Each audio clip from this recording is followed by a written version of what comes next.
আসসালামু আলাইকুম। আজ আমি খুব ভারাক্রান্ত মন নিয়ে কয়েকটি কথা বলতে চাই। টানা কয়েকদিনের ভারী বৃষ্টিতে কক্সবাজার জেলার পেকুয়া উপজেলার টৈটং ইউনিয়নের অনেক এলাকা পানির নিচে তলিয়ে গেছে।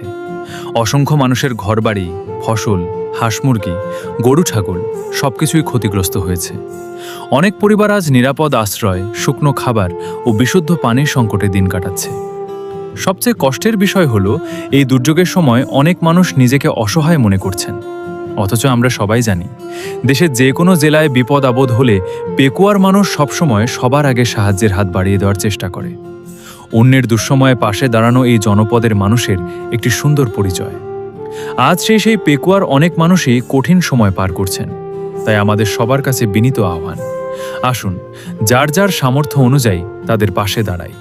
কেউ খাবার দিয়ে, কেউ বিশুদ্ধ পানি দিয়ে, কেউ কাপড় দিয়ে, কেউ আর্থিক সহযোগিতা দিয়ে, আবার কেউ অন্তত এই বার্তাটি বেশি বেশি শেয়ার করে সাহায্যের হাত বাড়িয়ে দিই। মনে রাখবেন, ছোট একটি সহযোগিতাও একটি পরিবারের জন্য অনেক বড় আশীর্বাদ হতে পারে। মানবতার চেয়ে বড় কোনো পরিচয় নেই। আসুন আমরা সবাই মিলে পেকুয়া উপজেলার টৈটং ইউনিয়নের দুর্গত মানুষের পাশে দাঁড়াই। আল্লাহ তাআলা তাদের এই কঠিন পরিস্থিতি সহজ করে দিন। সকলকে নিরাপদ রাখুন এবং দ্রুত স্বাভাবিক জীবনে ফিরে আসার তৌফিক দান করুন। আমিন। সবার কাছে অনুরোধ, ভিডিওটা শেয়ার করে দিন।